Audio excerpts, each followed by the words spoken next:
Muy buenas tardes, Córdoba. Buenas tardes, gente de empresa. La teoría económica o las teorías económicas, según la escuela de pensamiento a cargo del análisis del tema en cuestión, han tratado con mayor o menor buena fe, ¿verdad?, de modelizar comportamientos en lo atinente a la toma de decisiones. En particular, en ese punto clave de la teoría económica, que es el momento de la adquisición de bienes y servicios. Pero resulta que, como es frecuente, entre la teoría y la práctica suele haber un trechito, ¿no? Hoy es nuevamente nuestro invitado el doctor Luis Alberto Rey. Luis es economista, docente, tratadista e investigador económico. Ya le estamos dando la bienvenida a nuestro habitual columnista. Muy buenas tardes y bienvenido, profesor. Gracias por compartir nuevamente estos minutos en Córdoba Empresa TV. Buenas tardes, Pedro. Un gusto de estar con ustedes. Luis, la enseñanza de la microeconomía, tal cual la reciben nuestros estudiantes universitarios, pretende que todas las soluciones están en el libre juego de la oferta y la demanda y siempre en situación de información perfecta. Pero aparece allí un asuntillo que los especialistas llaman mercados de selección adversa. Los medios, por supuesto, nunca hablan de esto. A ver, ¿de qué se trata? ¿Cuáles serían los casos de los mercados de selección adversa? Así es, Pedro, es un tema muy poco tocado y encierra una cuestión más macro. Y antes de descender a la cuestión que nos ocupa, una de las cuestiones centrales, Pedro, que divide aguas entre los economistas ortodoxos y los keynesianos, como en nuestro caso, radica en el señalamiento desde la heterodoxia de que los mercados suelen no ajustar automáticamente hacia el equilibrio por la existencia de precios y salarios rígidos, pegajosos o sticky, o de muy lento descenso en el corto plazo. Y esto se debe a que los salarios desde fines del siglo XIX hasta la actualidad no se determinan en condiciones de subasta, sino que debido a los avances de la legislación que han llegado para quedarse, se encuentran administrados por una legislación tuitiva del colectivo laboral que consagra conquistas tales como las condiciones de trabajo dignas, seguras e higiénicas, limitación de la jornada laboral, previsión social, estoy hablando de jubilaciones y pensiones, asistencia médica, vacaciones pagas, sueldo anual complementario, indemnización por despidos y normas que consagran salarios mínimos por debajo del cual resulta ilegítima la contratación. Y acá está el quid de la cuestión. Y todo esto refrendado, aparte de la legislación, por convenios colectivos de trabajo o laudos con fuerza de tales. ¿No es cierto? Uh-huh. Por esta razón, ante una recesión resulta imposible que los salarios caigan nominalmente ante un episodio de desempleo. Y como los salarios forman costos, también es complicado que haya un descenso de los precios. En el mercado de los bienes ocurre otro tanto. Atento a la predominancia de mercados de competencia imperfecta, tales como monopolios, oligopolios y mercados de competencia monopolística, donde los respectivos oferentes resultan en sí formadores de precios, refleja un hecho que es evidentemente empírico. Nos aleja del modelo clásico o el cliché que afirma que los mercados se autorregulan eficientemente. En la década del 50 aparecieron, del siglo pasado obviamente, comenzaron a destacarse determinados autores que comenzaron a matizar o cuestionar los postulados clásicos en cuanto afirmaban como dogma religioso que, primero, los mercados se autorregulan y siempre tienden espontáneamente al equilibrio. En segundo lugar, los precios de los bienes y los salarios son siempre flexibles, sobre todo a la baja. Y en tercer lugar, que el mercado selecciona lo mejor y siempre gana el más competente y eficiente. Y en este sentido, Pedro, esto lo vemos reflejado en el Premio Nobel de Economía, ¿no es cierto? Hacia 1968 se instauró el Premio de Ciencias Económicas del Banco de Suecia en conmemoración de los 300 años de la creación de ese Banco Central que ocurrió en 1668, siendo el primer banco central del mundo. Y se comenzó a otorgar en 1969. Y aquí tenemos uno de los primeros y notables hallazgos. En 1994 se otorga el Premio Nobel de Economía a un matemático, John Forbes Nash Jr., que fue uno de los primeros en elaborar modelos que desmienten estos postulados. De esta manera, en el famoso dilema del prisionero, el equilibrio de Nash demuestra que bajo lo que comúnmente se verifica en la realidad, es decir, la existencia de racionalidad de los agentes económicos, incertidumbre y asimetría de información, o sea, yo conozco más cosas que el otro, lo mejor es no competir y generar acuerdos, por ejemplo, de precios o de cartelización del mercado.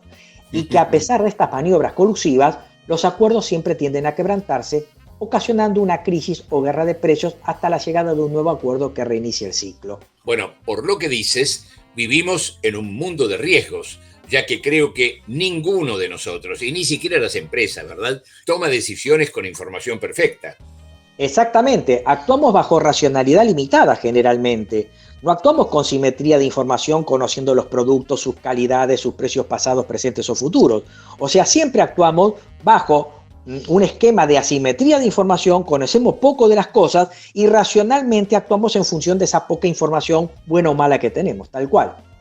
De hecho, en el año 2001, el Premio Nobel de Economía se otorgaron a 3 personas, a Stiglitz y a Spence.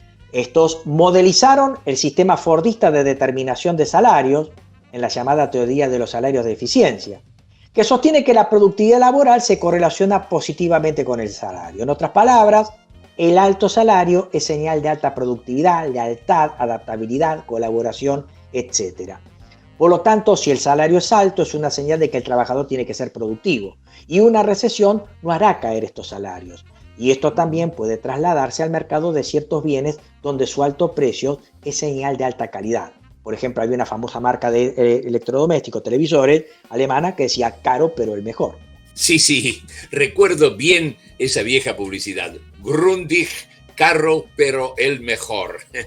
Vamos entonces a la pregunta siguiente. ¿Cuáles son los casos típicos, Luis, de mercados de selección adversa? Y ahora sí, Pedro, en el año 2001 también se otorgó el Premio Nobel de Economía a George Akerlof, que elaboró la llamada teoría de los mercados de selección adversa, en un famoso paper de la década del 70, de 1970, titulada The Market for Lemons, o sea, el mercado de los limones. Esta teoría rompe lanzas o pone distancia a la vieja idea de la economía clásica en el sentido de que el mecanismo de mercado siempre nos arroja los mejores resultados y selecciona los mejores productos. Y nos da el claro ejemplo cuando nos advierte que en los casos en que existe asimetría de información, los resultados son totalmente opuestos. Por lo tanto, estos mercados terminan seleccionando lo peor o lo más mediocre y no nos arrojan los mejores resultados. El típico caso es el caso de los automóviles usados o el de los productos usados, ¿verdad? Bueno, todo parecería indicar que la situación favorece siempre a quien vende, ¿no? Pero ¿existen casos de selección adversa que favorezcan a quienes compran? En el caso de la economía laboral es un típico ejemplo. Generalmente el empleador lo que busca es un trabajador laborioso, eficiente y honesto. Y en la entrevista laboral existe una suerte de tratar de descubrir si ese trabajador se ajusta al perfil de quien demanda trabajo.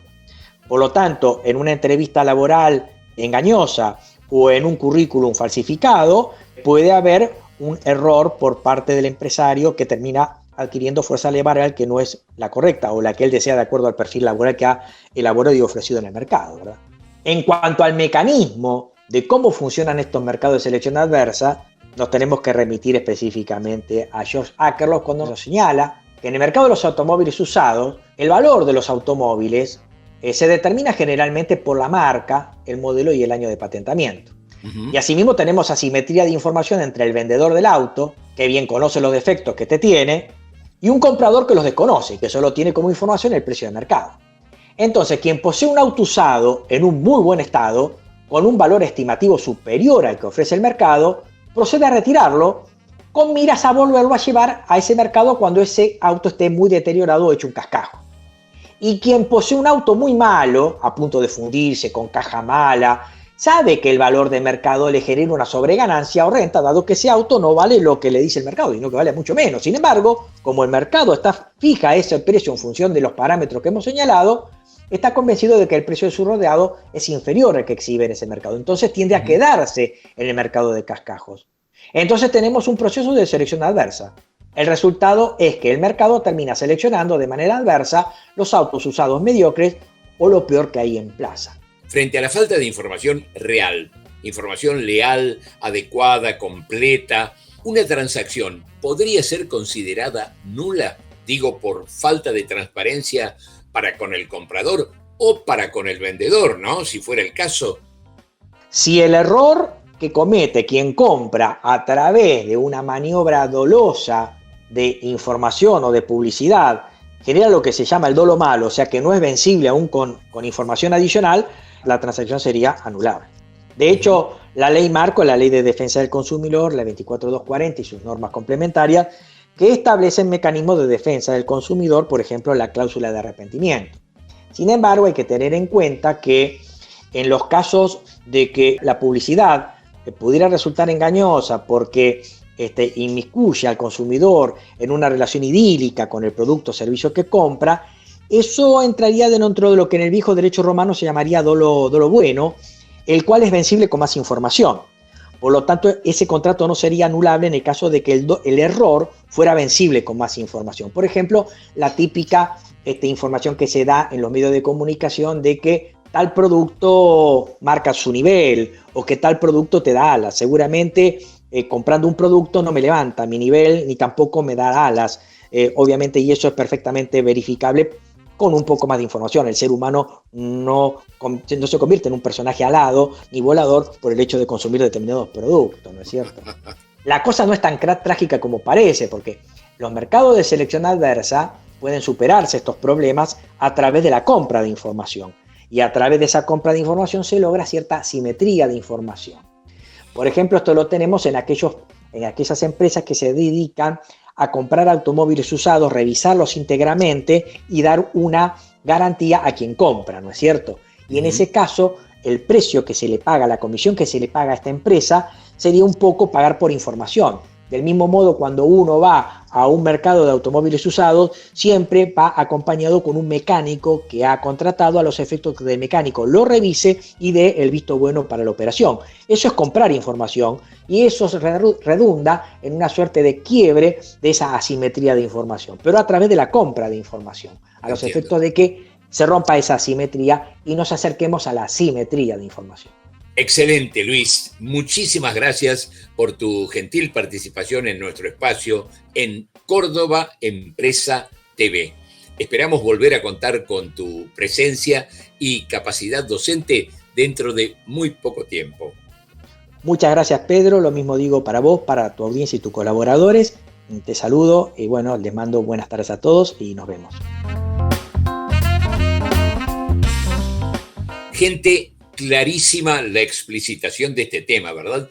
No sé si podremos hacer mucho para modificar estas asimetrías al momento de tomar decisiones, pero al menos sepamos que podemos tener sorpresas en cualquier momento. Gracias, doctor Luis Alberto Rey. Amigos, arrancó febrero. Vamos apurando esas vacaciones que hay mucho por hacer. El jueves próximo estaremos esperándolos aquí, Dios mediante. Tengan una excelente semana, cuídense mucho y vaya un fuerte abrazo para todos.